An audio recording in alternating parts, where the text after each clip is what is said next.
ہمارے ساتھ ایک بڑے تاجر تیار ہوئے 3 دن کے لیے، وہ نماز ہی نہیں پڑھتے تھے، تو ہم ان کو نہیں کہتے تھے نماز پڑھو، بس 3 دن لگا کے چلے جاتے تھے، نماز نہیں پڑھ رہے، ٹھیک ہے آ جاؤ آ جاؤ۔ 3 دن آتے رہے، نماز کوئی نہیں، 3 دن لگ رہے ہیں، 6 مہینے بعد 3 چلے کے لیے تیار ہو کر نکل گئے۔ لِمَ تَقُولُونَ مَا لَا تَفْعَلُونَ، جو کام نہیں کیا اس کے بارے میں کیوں کہتے ہو میں نے کیا ہے؟ کَبُرَ مَقْتًا عِندَ اللَّهِ، اللہ کی بارگاہ میں بہت بڑا گناہ ہے، ان تقولوا ما لا تفعلون، تم لوگوں سے وہ کہو جو تم نے نہیں کیا، چونکہ یہ جھوٹ ہے اور جھوٹ کبیرہ گناہ ہے۔ جھوٹ کبیرہ گناہ ہے، یہ نہیں کہ اگر میرے پاس کچھ نہیں تو میں تبلیغ بھی نہ کروں، تو میرے تو ذمہ ہے، اگر بت ہیں جماعت کی آستینوں میں، مجھے ہے حکم اذان لا الہ الا اللہ، مجھے تو صدا لگا۔ تم لوگ پھیری نہیں لگاتے ہو، سودا بیچتے ہو کہ نہیں بیچتے ہو؟ ارے بکتا ہے کہ نہیں بکتا؟ پھیری لگانے سے سودا بکتا ہے۔ تم لا الہ الا اللہ کی پھیری لگاؤ، تمہیں بڑے خریدار ملیں گے۔ تم نے پھیری لگانا ہی چھوڑ دیا ہے، صرف ڈالر بنانے کے چکر میں پڑ گئے ہو۔ یہ ہمارا کام ہے، یہ ہماری ذمہ داری ہے، تبلیغی جماعت نہیں۔ محمد مصطفیٰ صلی اللہ علیہ وسلم میدان عرفات میں کہہ رہے ہیں، نضر اللہ امرأ سمع مقالتی فوعاها ثم اداها كما سمعها فرب مبلغ اوعى من سامع۔ میں نضر بعد میں بتاؤں گا۔ یا اللہ، جو میرا امتی، جو تیرا بندہ میرا پیغام سنے، پھر اسے محفوظ کرے، پھر آگے پہنچا دے، عمل کرے یا نہ کرے، اس میں ہے ہی نہیں۔ ایک اور حدیث سا سناتا ہوں، من یاخذ عنی ہؤلاء الکلمات فیعمل بہن او یعلم من یعمل بہن، یہ صحاح ستہ کی روایت ہے۔ آپ نے کہا کوئی ہے مجھ سے کچھ باتیں لے لے یا خود عمل کر لے، نہیں کر سکتا تو کسی عمل کرنے والے کو بتا دے۔ تو اگر عمل کرنا شرط ہوتا تبلیغ کے لیے تو میرا نبی یہ تو نہ کہتا۔ تو ابو ہریرہ کہنے لگے، یا رسول اللہ میں تیار ہوں، مجھے بتائیں۔ یا اللہ، جو میرا امتی تیرا بندہ میرا پیغام سنے اور اسے آگے پہنچا دے، جیسے سنا تھا آگے پہنچا دے، تو یا اللہ تو اسے نظرت عطا فرما۔ نظرت،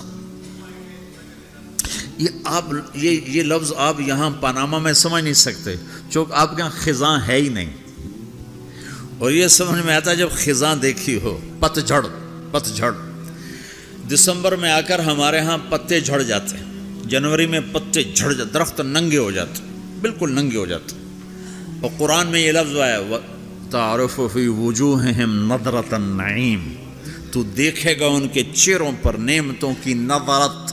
ابھی میں ترجمہ بعد میں کرتا ہوں۔ وَلَقَّاهُمْ نَظْرَةً وَسُرُورًا، ہم انہوں نے سرور بھی دیا، نظرت بھی دی۔ نظرت ظاہر کی چیز ہے، سرور اندر کی چیز ہے۔ اب نظرت کیا ہے؟ جنوری تک پتے گرتے ہیں، درخت ننگے ہو جاتے ہیں، جب فروری کے پہلے ہفتے میں ذرا ٹھنڈک کم ہوتی ہے تو پھر شگوفے نکلتے ہیں اور پتے نکلتے ہیں۔ ان پتوں میں 3 چیزیں ہوتی ہیں، ایک بڑا خوبصورت سبز رنگ ہوتا ہے، دوسرا اس میں چمک ہوتی ہے، تیسرا وہ نرم و نازک ہوتا ہے۔ جب وہ مارچ میں آتا ہے تو چمک ختم ہو جاتی ہے، نرمی رہتی ہے اور سبزہ رہتا ہے۔ جب اپریل آتا ہے تو اس کی نرمی بھی ختم ہو جاتی ہے، چمک بھی ختم ہو جاتی ہے، صرف سبزہ رہ جاتا ہے، سبز رنگ رہ جاتا ہے۔ یہ جو اس کے اندر 3 خوبیاں جمع ہوتی ہیں، ایک چمک،